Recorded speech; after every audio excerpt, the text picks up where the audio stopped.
This is Cerebral Cinema. Movies of the mind.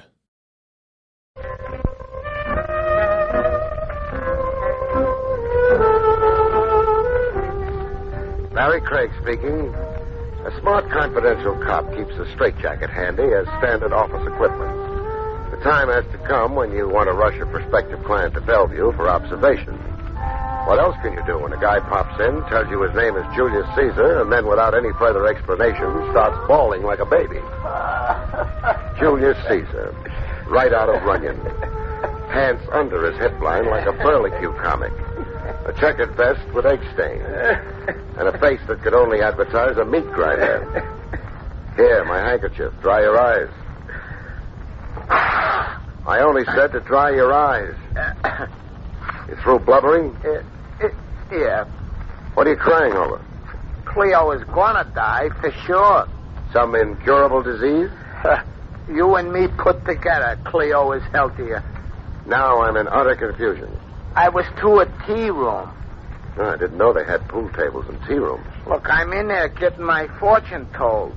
I'm gonna lose Cleo, it says in the tea leaves. Cleo has got to go. What's going to kill her? Not what. Who? That is what I want to know. You, maybe?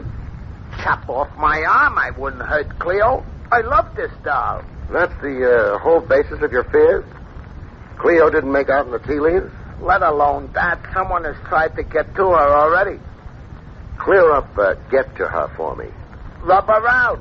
Depart Cleo from my midst. Somebody tried to murder Cleo? What was I saying? Don't you know? Okay, murder. Describe the attempt, Julius. Cleo has got a medicine for pep. A hangover had her down. So she took a swallow of this stuff. What was she drinking instead? Poison. Somebody had switched the bottles on Cleo. That's the attempt? No, I got a few more. This one, for instance. Coming down the stairs.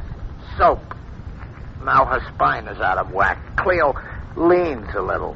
To the right or left? Left. No, right. No. Oh, I give up. Who's behind all the mayhem? I wouldn't be here if I knew. Here. 3 C's on account. I took a mortgage on a shop. Shop? Flowers. I run a flower shop over at Prince and Ford. For free, anytime I'll make you up a wreath. Oh, no thanks. Save it for Cleo. The biggest in town. When Cleo goes, it'll need a Mack truck to haul it. Here, I'll show you a picture of Cleo.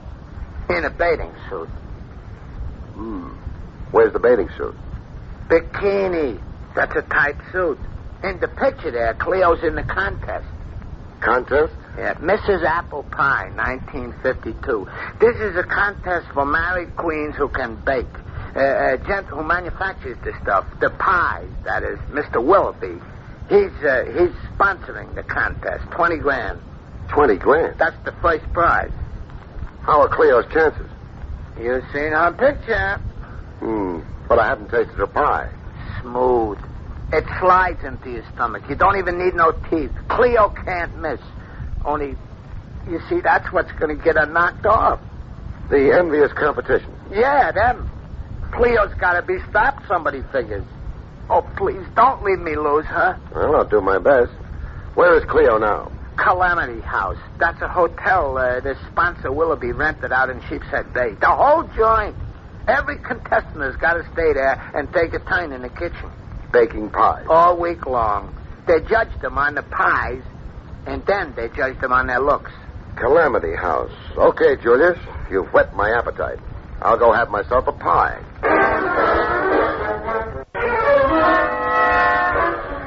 As it so happened, I ran into Cleo before I got to Calamity House and Apple Pie Heaven on the highway, going up an incline where a sign warned Horseshoe Curve. Coincidence or destiny?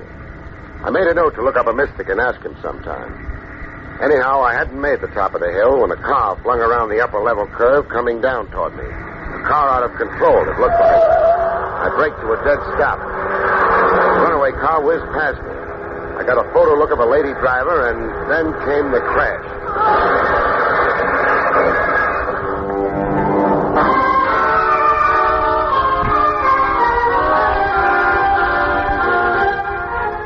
car crash creates employment. Specialists pile in like grips at a sideshow. When the emergency squads got finished, I huddled with Lieutenant Trav Rogers. Trav had jumped at the chance to head out to Sheepshead Bay at the first radio flash. Trav liked the sea air. Cleo Odell was her name. Cleo Odell Caesar. Caesar? She was married to Julius Caesar. Her age didn't show. I'm not joking. No, you're not? All right, instruct me. Later. Meanwhile, let's get down to the whys and wherefores of the accident. Negligent driving or inexperience coming down inclines or her brakes wouldn't work. Au revoir, Cleo Odell. No good, Trav. What's wrong with my reconstruction? The cuts and gashes on the victim's face and neck. You get badly marked up and cut racing downhill into a crash? I examined the car. So did I. The safety glass cracked, but it didn't shred or splinter. Yes, that's so. I made a note of that. Even wondered a bit. With no chips of glass flying about, how could she get cut up as she was? Another thing. Yes, Craig? If you checked over the corpse. I left that to Dr. Conway. I didn't. I satisfied myself. The bleeding from those cuts on her face and neck, they'd begun to dry. You're certain of that? I'm positive they couldn't be fresh wounds sustained from the crash itself. Those cuts and gashes came earlier, before the bottom of the hill. You mustered a pretty convincing story. I got a clincher. Come over to the wreck. Take a look at the gas accelerator. All right. So? Feel around it. It's wedged to the floorboard. What's wedging it? What? Oh, wait. A pebble. This pebble was wedging the gas accelerator. I discovered that 20 minutes ago. But I had two men, Muller and Wilson. They missed the pebble. They weren't looking for evidence of foul play. No. Looked for all the world like a cut-and-dried vehicular accident. A car out of control, an unfortunate fatality. It was murder. Cleo Odell was beaten to death, beaten around the head and neck by a blunt instrument. That's where she got those cuts and gashes. The killer then sat her in the car, rigged the gas accelerator by wedging it with this pebble, switched on the ignition, sent the car down the incline. Trying for the perfect murder.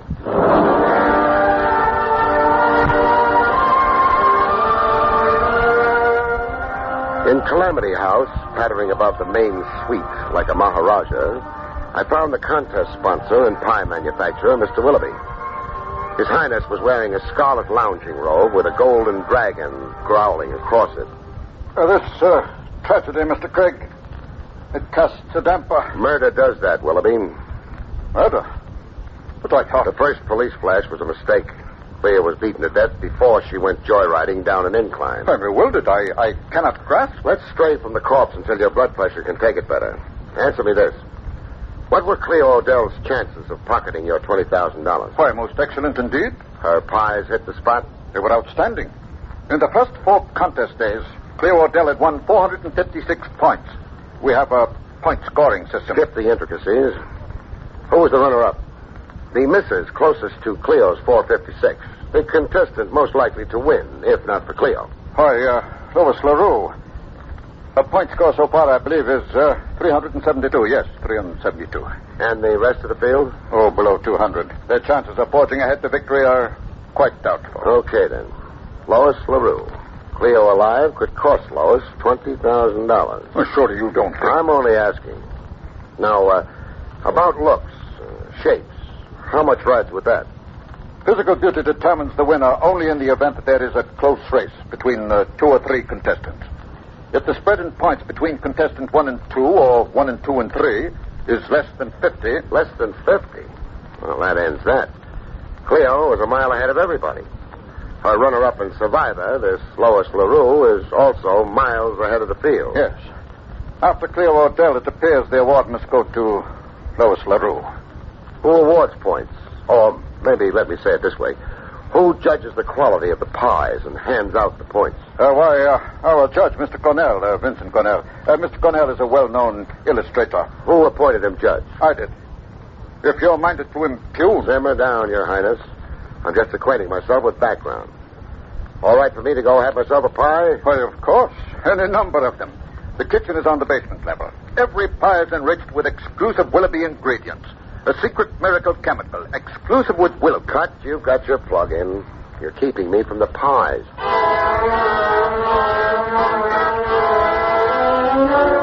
loaded up on pies, and then I let Lois LaRue feed me vital statistics about herself. A brunette with hair of midnight black and a cute nose that tilted at the tip like a ski jump. Her bathing suit made me feel overdressed. Lois looked like she'd been tipped off to my coming. She had soft lights and softer music going. A drink, Mr. Craig? No, thanks.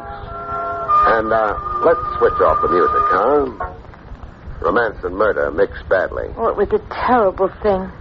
Cleo had so much to live for. There was a neat $20,000 in her future.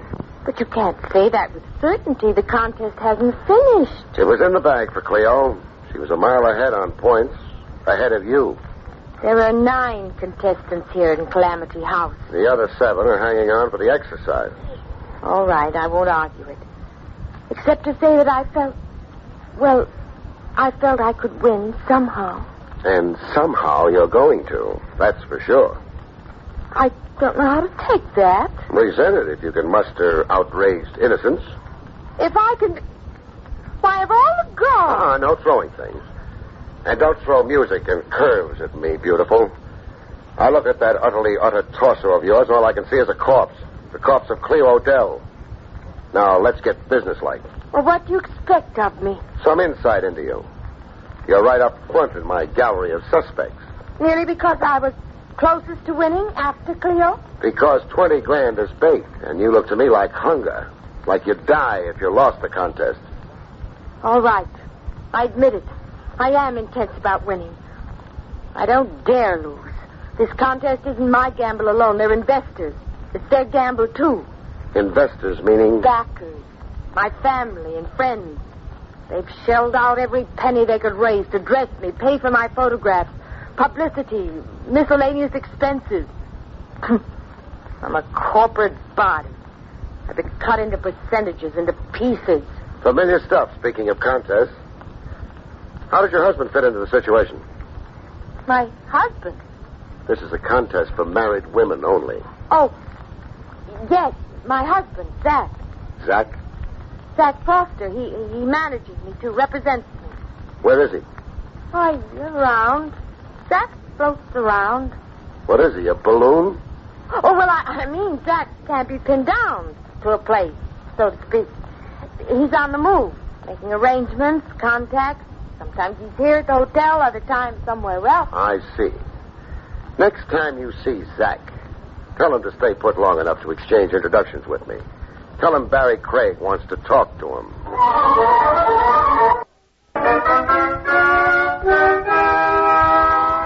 The absent husband, Zach, presented himself a little unexpectedly.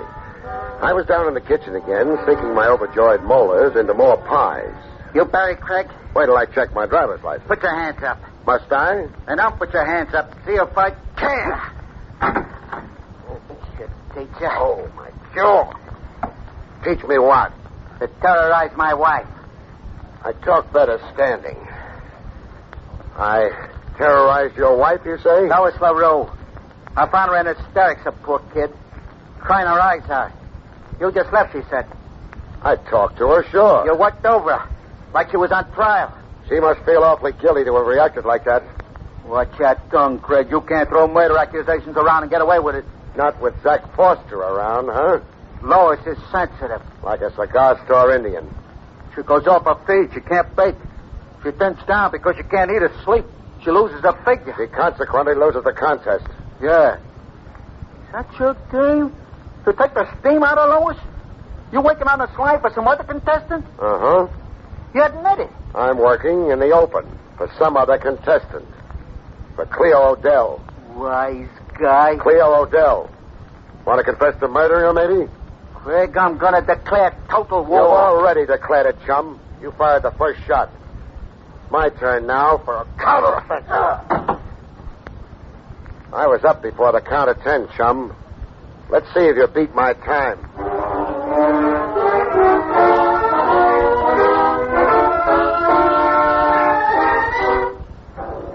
One thing about a contest judge, he doesn't ever look the part. He looks nervous, like he's only doing the job because somebody's got a gun at his head. The illustrator, Vincent Cornell, gave the standard impression. Oh, how I ever got into this thing. How did you? Mr. Willoughby requested me to judge the contest as a personal favor to him. Why should that move you? Well, Mr. Willoughby is an important advertiser in magazines I do illustrating for. It was necessary goodwill that I... And you did. Now to the contest. Question.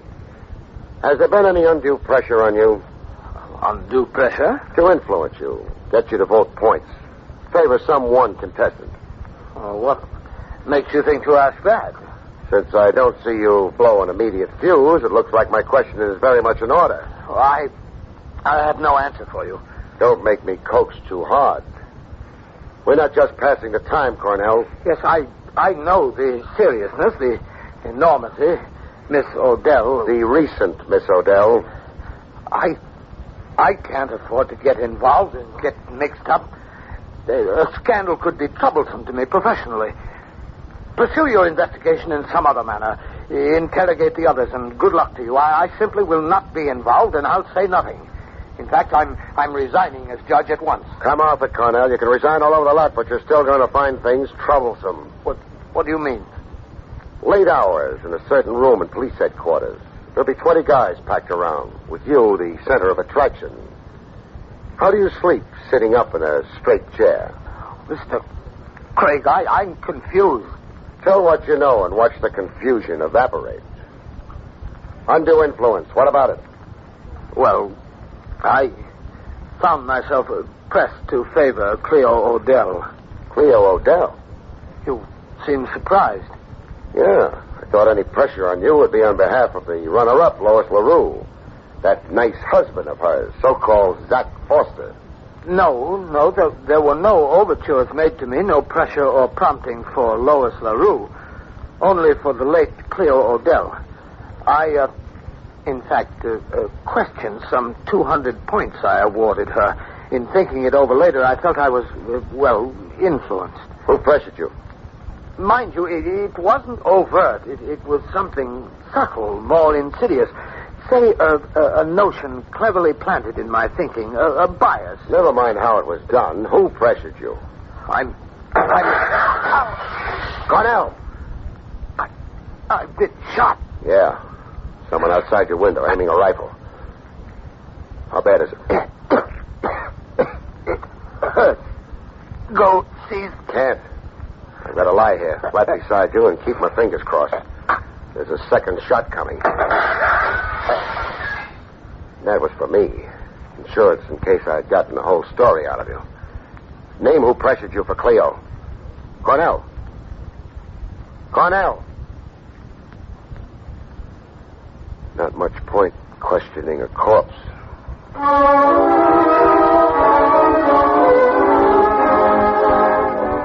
Murder to shut Cornell up. A rifleman with a nice sense of timing. The search outside the window turned up nothing, except an overturned flower pot. No footprints. You don't find any on flagstone. The search of the grounds reintroduced me to my client, Julius. Julius was sitting on the edge of a goldfish pond, crying into it. I loaned you my one good handkerchief this morning. I got it here in my pocket. Be my guest. Blow your nose. You really got something to blubber about now. No kidding this time. I won't never stop crying. Do it someplace else. You've got the fish pond overflowing. I lost Cleo. Cleo lost more. What brings you here to Calamity House? To see you. I got things to talk over. Where did you park your BB gun? I don't get you. How long have you been squatting down here? 10 minutes. Then you heard 2 rifle shots. No. Like peals of thunder and with breaking glass. What are you, stone deaf? No. No what? Not stone deaf, but I don't hear good. I once got a draft deferment because I don't hear good. Oh, Julius, you kill me. Wouldn't I like to? Repeat that, please. For losing me Cleo. Craig, they're going to pin it on me. Lay Cleo's murder to me. On what grounds? 15 grand. Double indemnity. That makes 30. $30,000? You carried insurance on Cleo? Yeah. Double if Cleo went in an accident, like a train or a car. A policy that size is suspicious. All of a sudden, I even suspect you myself, Julius. Oh, don't say that. Are there any other suspicious circumstances wrapped around that policy? Yeah, there are. You see, I got the policy only 2 weeks before. 2 weeks before Cleo went down the incline. Yeah. 2 weeks before this afternoon? Yeah, that's what. Cleo was murdered, and the killer tried awfully hard to make it look like an accident. A vehicular accident. Looks bad for me, huh? I can practically see you in the electric chair. Oh, Craig, don't say that.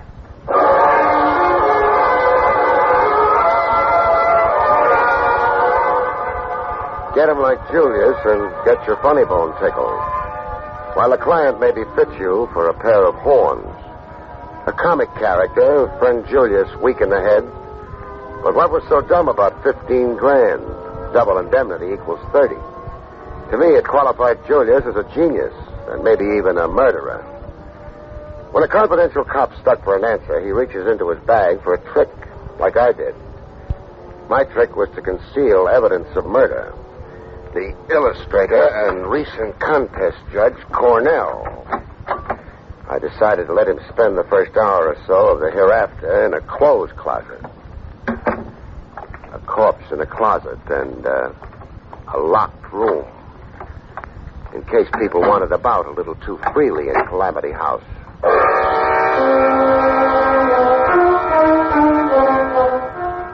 I made myself conspicuously available in Calamity House, the main lobby. I couldn't be missed by anybody. Even a blind man could reach me by the odor of my cigar. The first gent to buttonhole me was Zach Foster, looking as if it was quite an effort to come up and talk to me. Craig? Zach, Okay to talk to you? is it round two? No. War's over as far as I'm concerned. Anyhow, Peace. It's wonderful. frankly, I'm frightened stiff. Of what? Well, you mainly. The way you go about things. And the slant you're working on. How Cleo Odell died, who killed her, and why. Did you? No. But it might fit. You might make it fit. That's why I'm scared. For me and a kid. Who's the kid? Lois. You see? You're about to make a confession. Yeah. A confession is something I think you've already guessed. That you're not married to Lois. And you did guess. No. We're in a contest on false pretenses. We don't qualify. Lois is single. I promoted her into the lie. I got her to go along with the swindle, make out she was a Mrs. Zach Foster. You just talked yourself out of 20 grand. Yeah, I know. I'm scared off. I don't want a rap we don't rate. The murder of Cleo Odell can't be laid to us. Now what, Zach?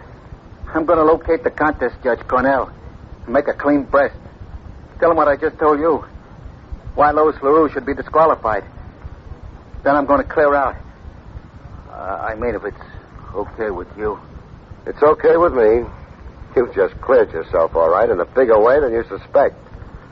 But stick around a while anyhow.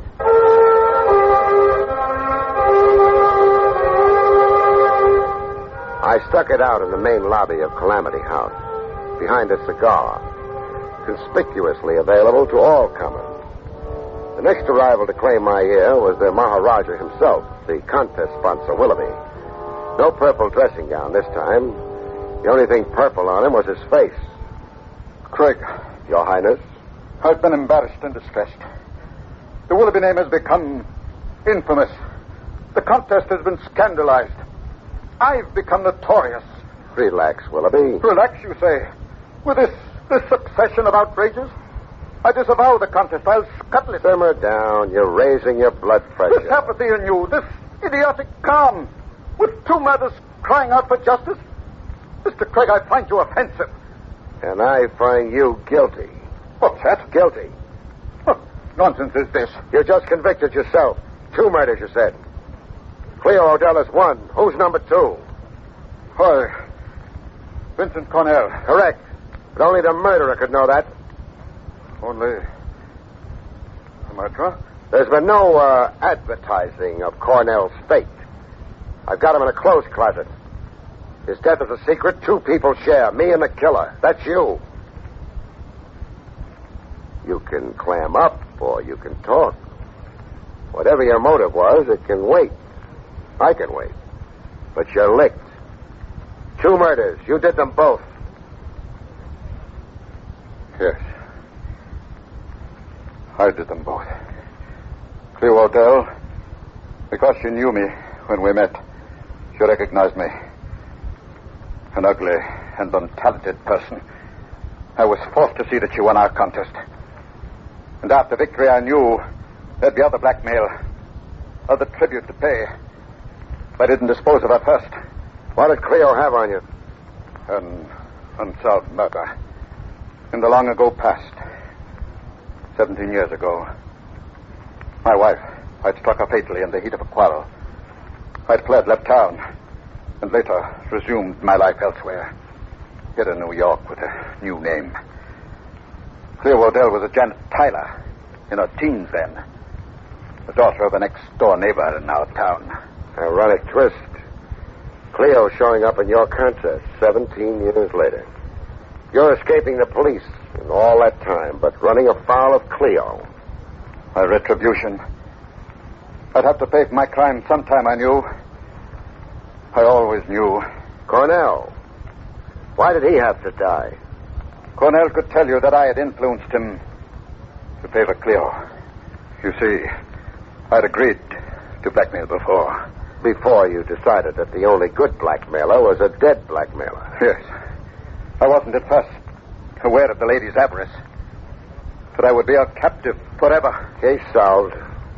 You're under arrest for murder. Murder new and old. Now, who was it who said, your sins will find you out?